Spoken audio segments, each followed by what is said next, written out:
방주에서 나온 노아의 아들들은 셈과 함과 야벳이며, 함은 가나안의 아버지라. 이게 무슨 말이냐면 함이 가나안의 조상이라는 얘기입니다. 노아의 이 세 아들로부터 사람들이 온 땅에 퍼지니라. 노아가 농사를 시작하여 포도나무를 심었더니 포도주를 마시고 취하여 그 장막 안에서 벌거벗은지라. 가나안의 아버지 함이 그의 아버지 하체를 보고 밖으로 나가서 그의 두 형제에게 알림해 셈과 야벳이 옷을 가져다가 자기들이 어깨에 메고 뒷걸음질 쳐서 들어가 그들의 아버지의 하체를 덮었으며 그들이 얼굴을 돌이키고 그들의 아버지의 하체를 보지 아니하였더라. 노아가 술이 깨어 그의 작은 아들이 자기에게 행한 일을 알고 이에 이르되 가나안은 저주를 받아 그의 형제들의 종들의 종이 되기를 원하노라 하고 또 이르되 셈의 하나님 여호와를 찬송하리로다. 가나안은 셈의 종이 되고 하나님이 야벳을 창대하게 하사 셈의 장막에 거하게 하시고 가나안은 그의 종이 되게 하시기를 원하노라 하였더라. 네, 오늘 하나님 말씀이에요. 노아와 그의 아들들. 자, 부모가 자녀를 노엽게 하는 경우가 있습니다. 부모라고 항상 실수를 하지 않는 것은 아니에요. 부모도 사람이고 부족하니까. 그래서 부모가 자녀를 노엽게 한 경우에 간혹 자녀들이 대드는 경우가 있죠. 그렇죠? 네. 이런 경우 대드는 형을 보면서 막내가 격분을 합니다. 형을 나무라게 될 때 안 그래도 부모 때문에 속이 상할 대로 상한 형은 막내 동생의 꾸지람에 격분해서 동생에게 폭언을 하게 되죠. 욕을 하게 돼요. 이 욕을 듣게 된 막내 동생도 격분해서 형에게 폭언을 하며 대드는 경우가 있습니다. 이런 일들은 일반 가정에서 다반사로 일어나기 쉬운 예예요. 이런 경우 누가 지금 잘못하고 있는 거죠? 한번 생각해 보세요. 지금 다 잘못하고 있는 거예요. 사실은 다 잘못하고 있지만 누가 더 잘못하고 있냐면 형하고 막내 동생이 더 잘못하고 있는 거예요. 무엇이 이렇게 잘못되어 있는 걸까? 먼저 아무리 부모라 할지라도 부모답지 못하게 자녀의 자존심을 건드리지 않으면서 품위를 가지고 위험 있게 나무라지 못한 부모의 잘못이 근본적으로 큽니다. 그러나 더욱 크게 지금 잘못하고 있는 것은 큰 아들이죠. 부모에게 대드는 맏아들의 죄가 더 큰 것은 대드는 행위는 부모의 부족한 실수에 대해서 그렇게 대드는 행위는 그 인륜을 저버린 폐륜화 행동이에요. 예를 들면 학교에 갔을 때 학생이 좀 잘못을 했을 때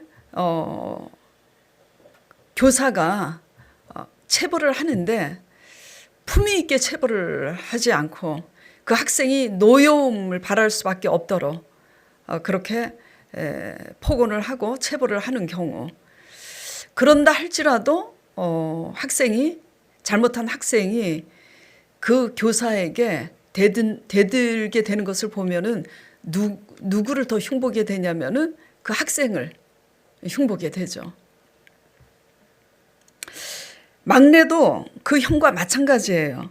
막내는 막내대로 형이 부모에게 잘못하고 있다는 분명한 정의가 있지만 그 정의감 때문에 정작 자신도 형과 같은 인륜을 형 앞에서 자신도 저버리고 있음을 인지하지 못하고 있습니다. 형이 부모에게 잘못을 하고 있듯 동생도 형에게 똑같은 지금 잘못을 하고 있는 거예요. 이런 일이 일반적인 가정에 다반사로 일어날 수 있는 일인데 이 예를 제가 지금 들고 있는 이유가 있어요. 하나님의 복은 지금 다 복 받고 싶죠? 예? 제가 이런 일이 있었어요. 제가 누구를 이제 너무 잘못하고 있기 때문에 부모에게 잘못하고 있는 그 부모의 자녀를 보면서 제가 나무란 적이 있는데, 그 나무람을 받은 그 자녀가 저한테 따지더라고요. 그러면서 하는 말이 저는 복 받으려고 하나님을 믿는 게 아니라고 그래요. 그래서 제가 기도를 했어요. 꾸지람을 듣고 따지는 것도 잘못되어 있지만, 따질 때 나는 복 받으려고 하나님을 믿지 않는다고 이렇게 변명을 하면서 이제 따지는 그의 이제 모습을 보면서 제가 이런 기도를 했습니다. 하나님, 저 자녀가 말한 대로 임하게 해주세요. 물론 용서해 주세요. 나중에 기도를 했지만, 왜? 복 받으려고 믿는 게 아니래잖아요. 그러면 그 말한 대로 되겠죠. 그쵸? 무슨 의도인지는 알겠지만은 우리는 복 받아야 됩니다. 그래야 사람답게 살고 덕을 끼칠 수가 있어요. 그리고 하나님은 복의 근원이 되십니다. 하나님이 이러한 오늘 예를 지금 들고 있는 것은, 하나님의 복은요, 질서를 아는 기본에서부터 세워지기 때문이에요. 무엇을 아는 기본이요? 질서를 아는 기본에서부터 하나님의 복은 임하는 거예요. 오늘 본문은 노아라는 사람에게 세 아들 얘기를 지금 이야기하고 있어요. 함이라는 아들 얘기가 먼저 나오죠. 만취해서 술에 취해서 아버지가 옷을 벗어요. 하체를 벗은 거예요. 그래서 함 얘기가 먼저 나오는데, 함은 둘째 아들입니다. 셈은 큰 아들이고요. 야벳은 막내 아들입니다.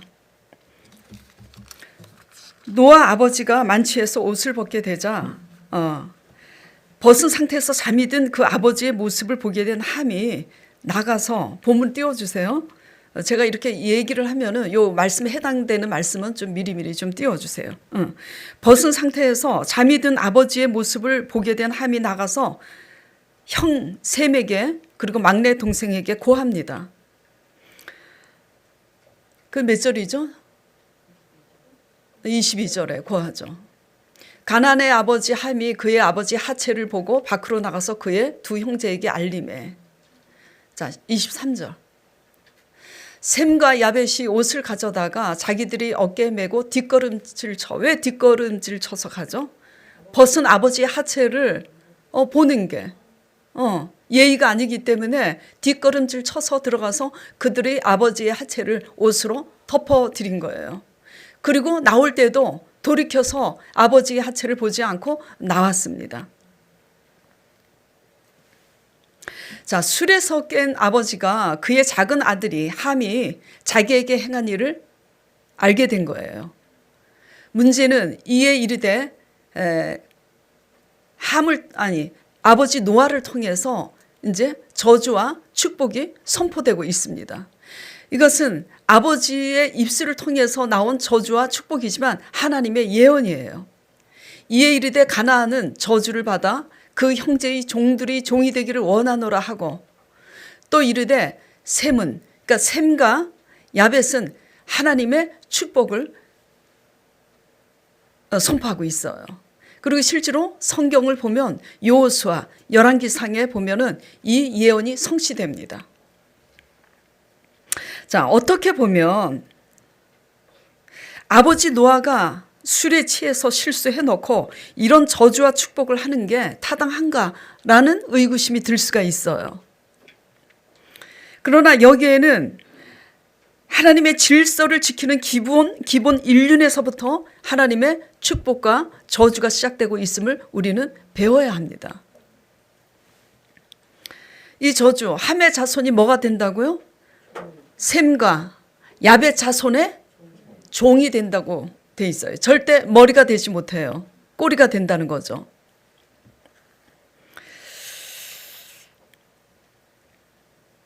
하나님의 예언의 기준, 축복과 저주를 하는 그 기준이 아버지 노아의 실수에 대해서 그 아들들이 어떻게 반응하는지 그 반응에 따라 지금 주어지고 있다는 것에 우리는 유념해야 된다는 거죠. 아버지의 실수가 아니고요. 아버지의 실수에 대한 자녀들의 반응에 따라서 하나님의 저주와 축복이 선포되고 있는 거예요. 깨달아야 할 여기에 교훈은 이제 5월달이 가정의 달이에요. 어린이날이 며칠 전에 지났고 어버이날이 어제고 다음 주는 스승의 날이에요. 여기에서 깨달아야 할 교훈이 뭐냐면 복받는 가정, 회복될 수밖에 없는 가정, 깨진 가정도 있을 거고요. 예. 복받는 가정, 깨졌어도 회복될 수밖에 없는 가정, 지금은 잘 나가는 것 같아도 나중에 깨질 수밖에 없는 가정, 망할 수밖에 없는 가정, 어떻게 회복돼야 되는지 다 복받고 싶잖아요. 예, 복받는 가정이 되기 위해서 우리는 무엇을 깨달아야 하는가? 첫째는 하나님의 질서를 알아야 된다는 거예요. 그리고 둘째는 하나님의 질서를 깨달았으면 질서에 순복하는 법을 배워야 합니다. 그래야 복을 받고 그래야 회복될 수 있어요. 사람은 누구나 다 허물이 있고 실수를 하기 마련입니다. 누구나 다 사람의 허물과 실수가 있기 마련인데 사람은 남의 좋은 점보다는 허물이 더 크게 보여서 허물을 이야기하기가 쉽습니다. 저도 그렇고요. 예. 그런데 그 허물에 대해서 남에게 말하는 것은 썩 좋아 보이지 않습니다. 더군다나 흉보는 대상이 질서 위에 있는 사람이라든지 은혜를 입은 자에 대해서 흉을 보게 된다면 더욱 보기가 흉하겠죠.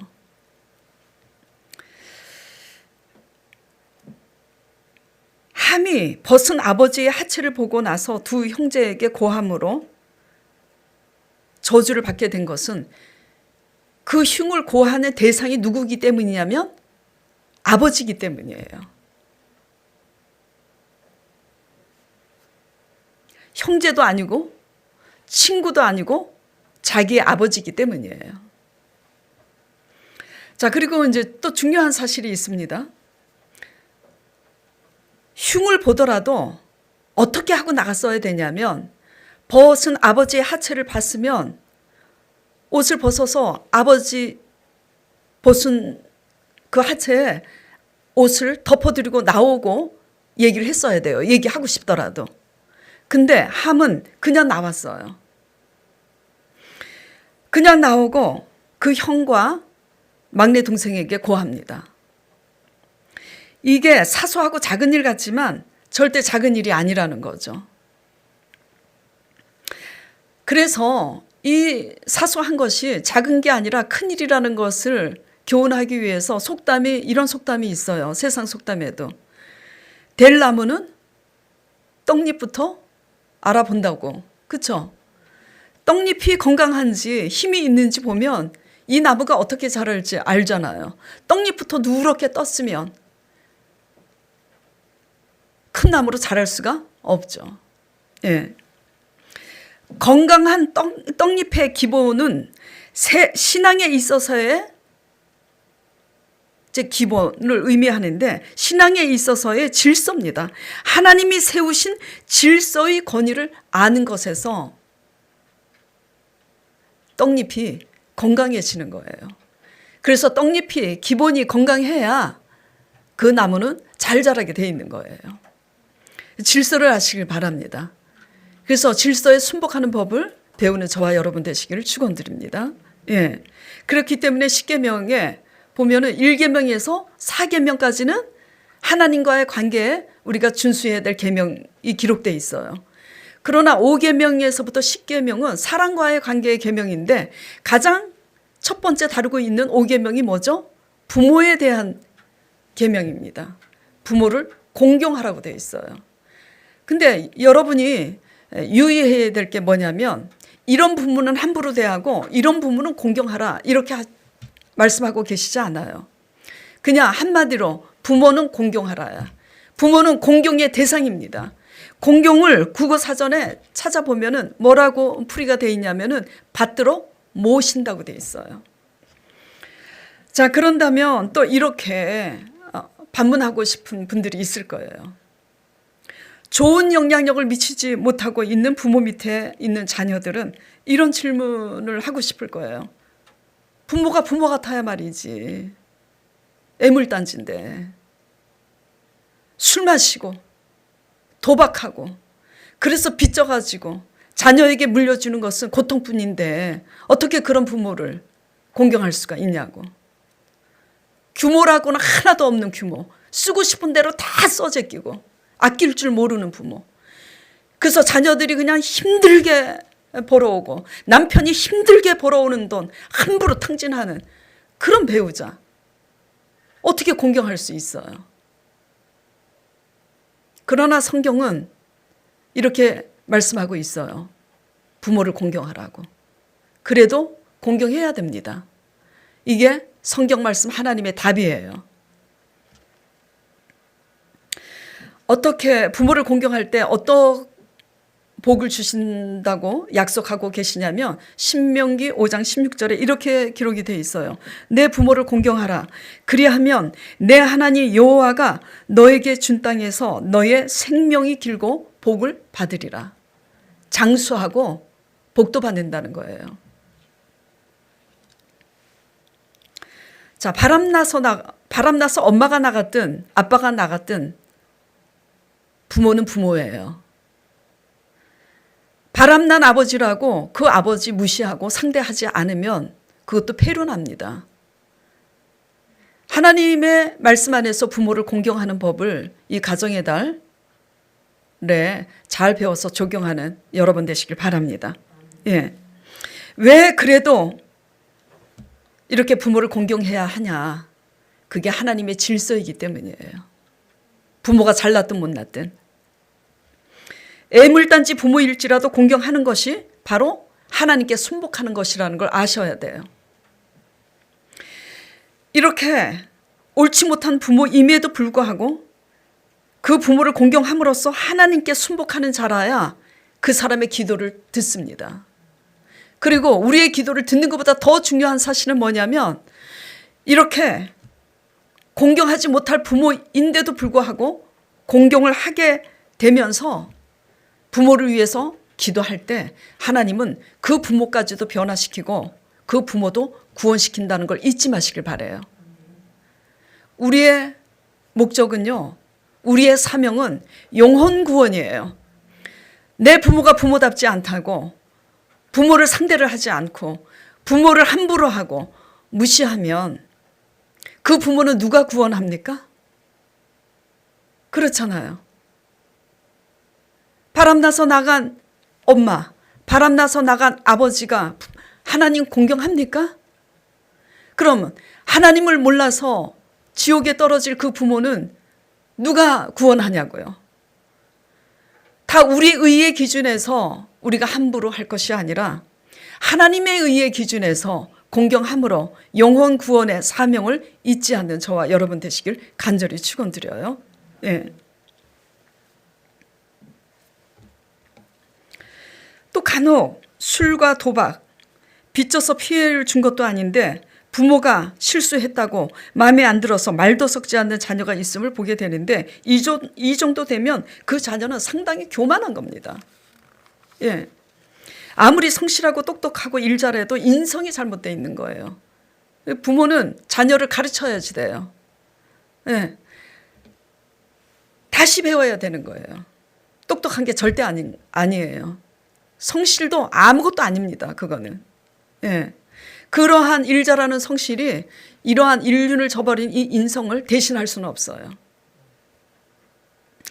이것을 배우지 못하면 뭐가 또 문제냐. 부모가 실수했다고 부모하고 상대하지 않는 그 자녀. 결혼하면 배우자에게 똑같이 합니다. 예. 그래서 이건 굉장히 중요해요.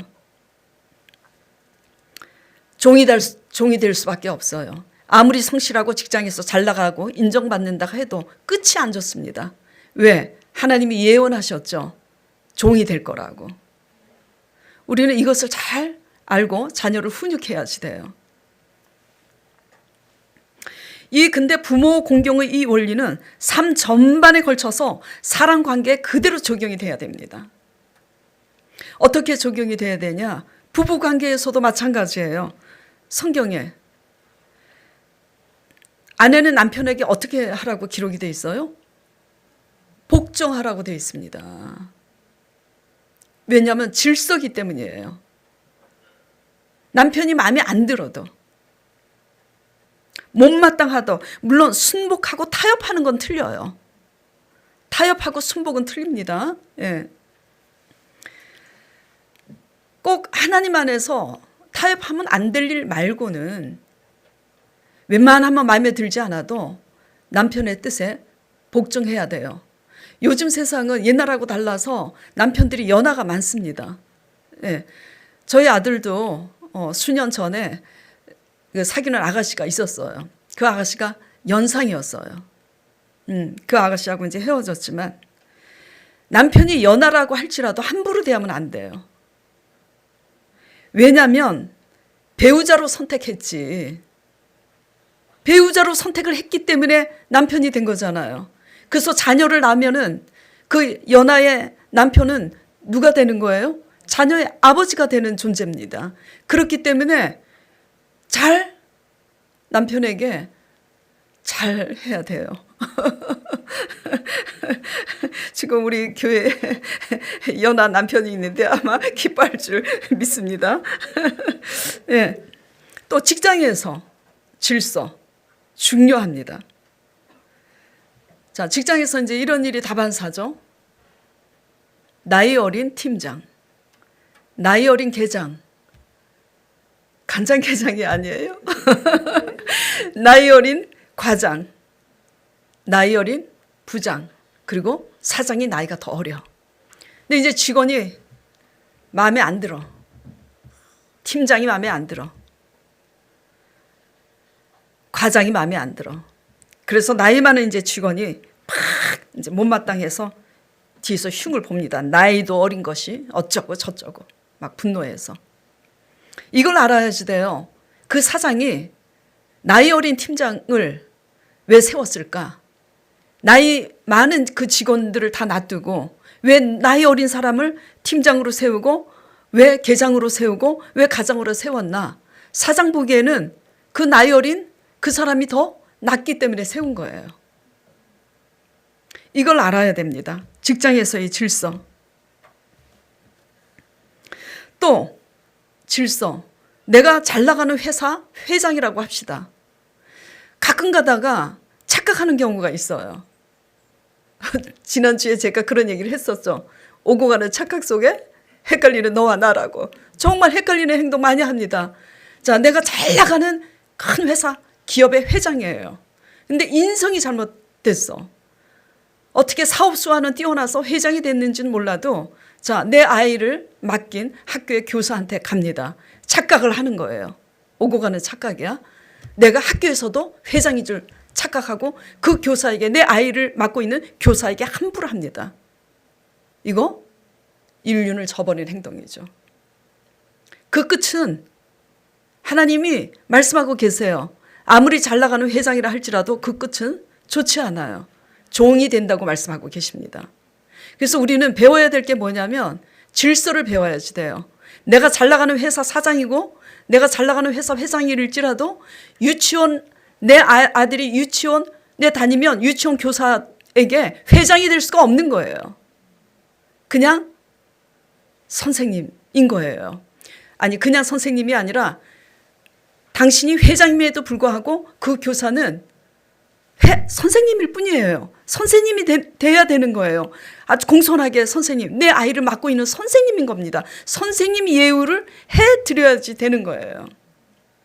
근데 가끔 가다 보면 내가 무슨 경찰서에 경찰청장이니 회장이니 해가지고 그 권세를 가는 곳마다 휘두르려고 하는 사람이 있어요.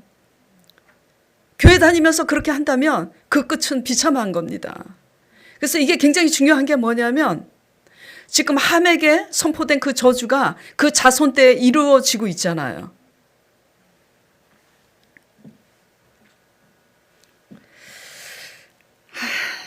한 번에 이제 이런 일이 있었어요. 개척하기 전에 제가 전도한 그 우리 건물의 세입자인데 제가 전도를 했어요. 그래서 이제 지구촌 교회를 이제 다니다가 지금은 제가 개척할 때는 또 참 또 시집을 갔는데 왜 시골로 가? 내가 개척을 했으면 우리 교회 왔을 텐데. 그래서 지구촌 교회를 이제 다니는데 제가 전도를 했기 때문에 제가 말씀 제자 양육을 시켰어요. 그래서 말씀 제자 양육을 시키다 보니까 저하고 친해졌어요. 친해지다 보니까 이 아가씨가 이제 직업이 뭐였냐면 헤어 디자이너, 미용사였어요. 미금역 이가자 헤어샵의 이제 미용사였는데 저랑 친하게 되니까 날마다 그 원장 흉을 보는 거예요. 그 흉 보는 게 너무 리얼하고 너무 자주 흉을 봐서 제가 어느 날 이렇게 얘기를 했어요. 그만두라고. 그 이가자 헤어샵에서 나오라고. 그랬더니 그 아가씨가 이제 그 자매가 하는 말이 뭐냐면 그래도 여기 원장님이 다른 헤어샵 원장보다 대우를 잘해 주신다는 거예요. 그래서 제가 그랬어요.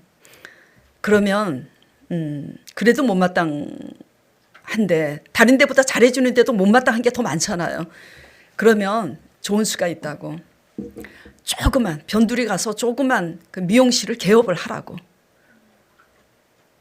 그래도 아무리 조그만 미용실을 개업을 해도 어느 정도 자본이 있어야 되잖아요. 자본뿐만 아니라 막상 본인이 개업을 하려니까 또 자신이 없는 거예요. 그래서 제가 그랬습니다. 뭐라고 그랬냐면 그러면 입 다물고 있으라고. 원장 흉을 보지 말라고.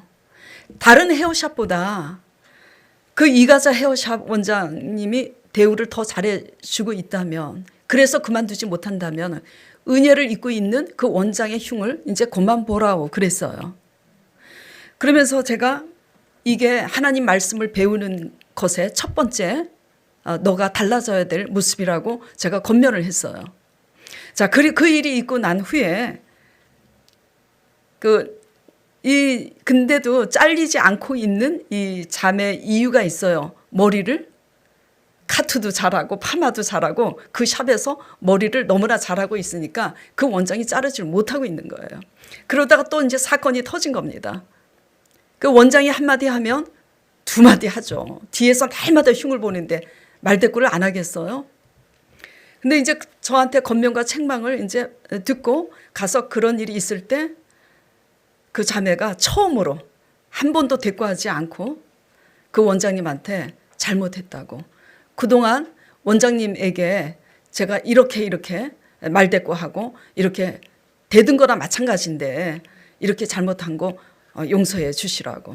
그러니까 갑자기 이 자매가 달라지니까 그 원장이 너 왜 그러냐고 이제 물어본 거예요. 그래서 2차 저차 내가 교회를 다니게 됐는데 나를 전도한 분이 하나님 말씀을 가르치는데 내가 이게 잘못된 거를 깨달았다고. 그이가 누구냐, 어느 교회 누구냐. 그러니까 교회는 지구촌 교회를 나가지만 그 전도한 사람이 우리 건물 주인입니다. 그러니까 그 이가자 헤어샵 원장이 우리 건물에 놀러 왔어요. 저를 보겠다고.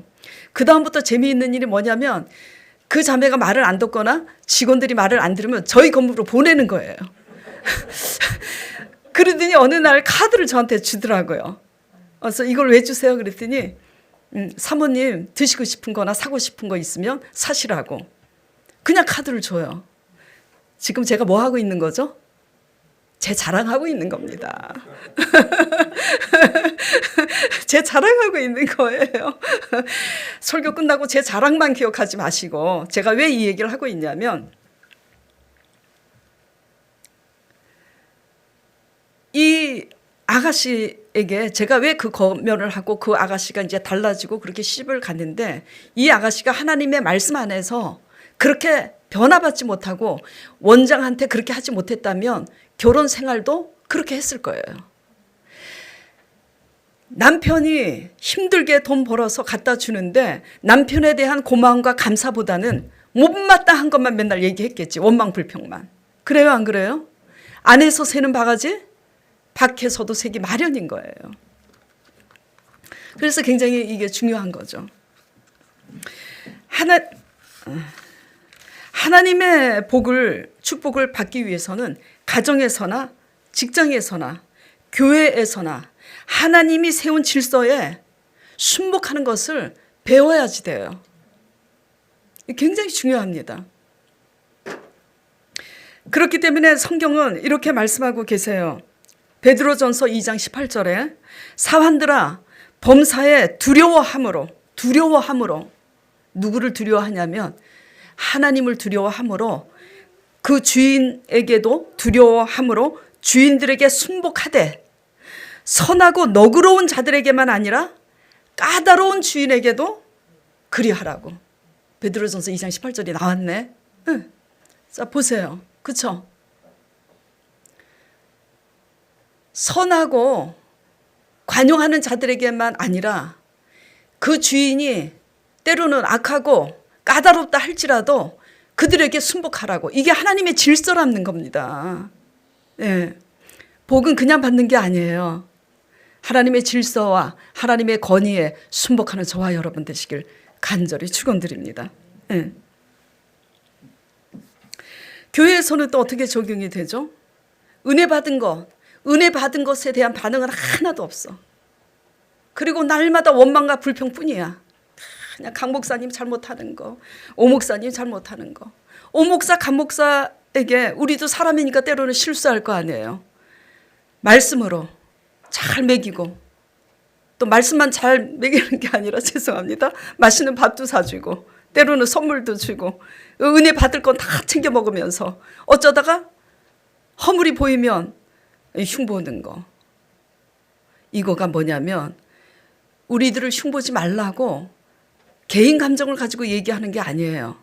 여러분들이 하나님께 복을 받고 싶으면 질서, 하나님이 세운 질서를 두려워할 줄 알아야 된다는 얘기를 하고 있는 겁니다. 예.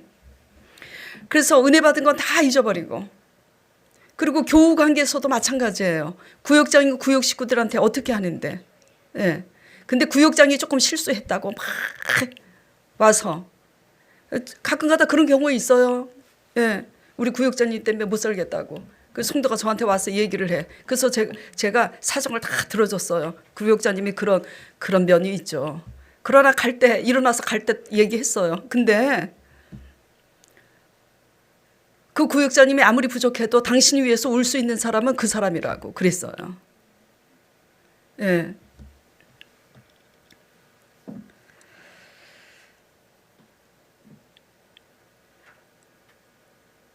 요수아 9장 23절, 열왕기상 9장 20절 21절에 보면은 실제로 함의 자손들이 종이 되는 걸 볼 수가 있어요.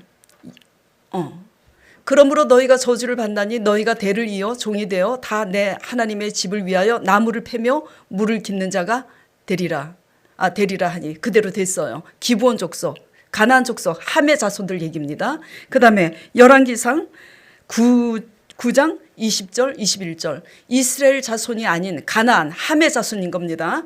아모리 사람, 헷 사람, 브리스 사람, 히윗 사람, 여부수 사람 중 남아있는 모든 사람이 곧 이스라엘 자손이 다 멸하지 못함으로 그 땅에 남아있는 그들의 자손들을 솔로몬이 뭐로 여군을 삼았다고요?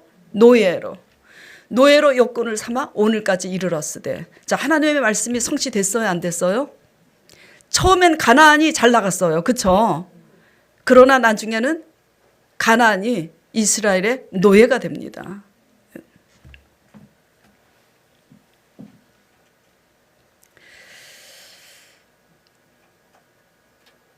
부모에게 허물이 있어도 참고 부모를 잘 공경하고 울면서 참으면서 부모답지 않는 부모일지라도 잘 공경하면서 하나님 앞에 엎드려 기도할 때 그 부모님에게도 하나님이 동일한 해와 비를 내려서 구원하시고 그 부모님도 하나님의 사람으로 변화될 줄 믿습니다. 예. 그리고 배우자가 허물이 있어도 자꾸 우리 의의를 갖지 마세요.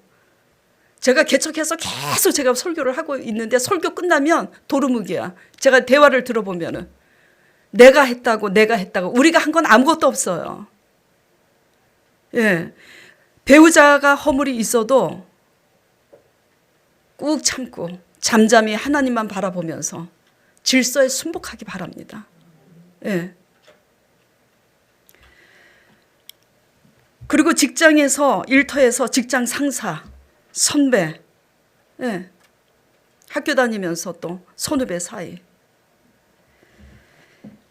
하나님의 축복과 은총을 담아낼 수 있는 그릇이 되기 위해서는 그들에게 허물이 있어도 하나님의 질서에 순복하는 저와 여러분 되길 바랍니다.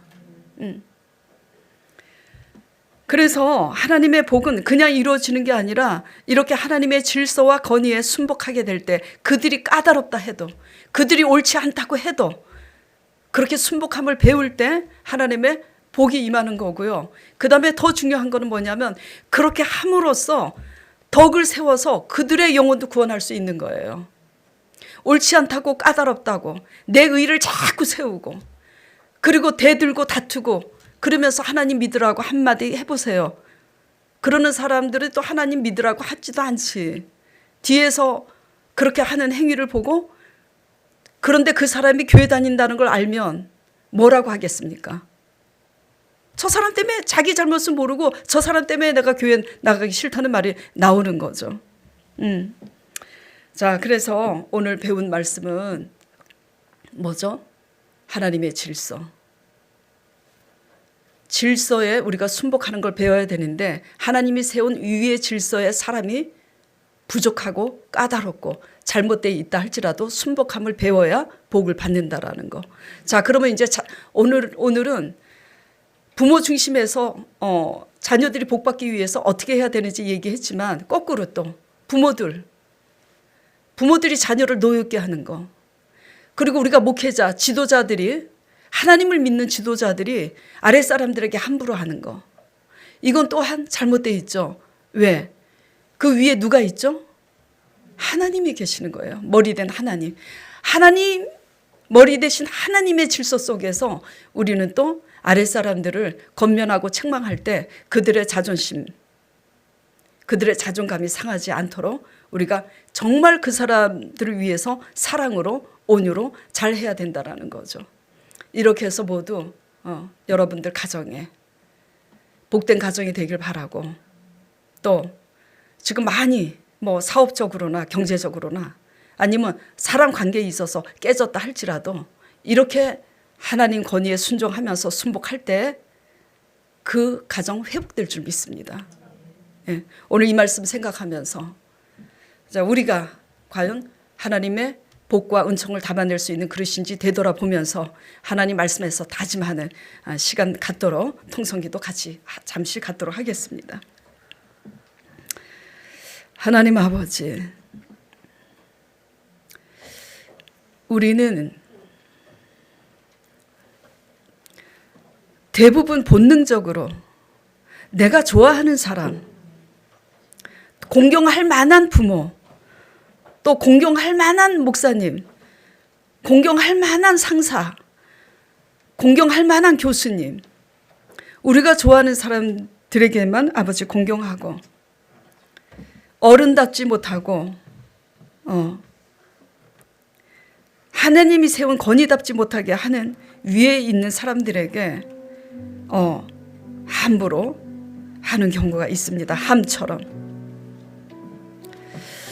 오늘 함이 그 아비의 벗은 모습을 보고 마땅히 자신이 해야 될 도리를 하지 못하고 나가서 흉을 보는 함에게, 그 자손들에게 종이 되는 그 예언이, 저주의 예언이 선포되고 그 선포된 말씀이 성취되는 것을 보았습니다. 아버지, 우리가 아버지를 믿는 자로서 예수 그리스도의 십자가를 지는 삶이라는 것은 주님이 우리의 죄와 허물을 다 짊어지신 것처럼 하나님의 질서에 순복하기 위해서 질서 위에 세운 자들이 옳지 않다 할지라도 우리가 어떻게 그 십자가의 못을 박아야 되는 것처럼 하나님 말씀에 순복하기 위해서 우리 자신을 못 박아서 하나님 질서에 잘 순복하는 우리가 될 수 있도록 주님 축복하여 주시옵소서. 그렇게 됨으로써 하나님의 복을 받을 수 있도록 축복하여 주시옵시고, 무엇보다도 이 복보다 더 중요한 것은 이 복된 자로서 우리 소임을 다할 때에야 그들의 영혼까지도 구원할 수 있다는 사실을 유념하면서 끝까지 참고 잘 가게 하여 주시옵소서. 예수 그리스도 이름으로 간절히 기도드리옵나이다. 아멘.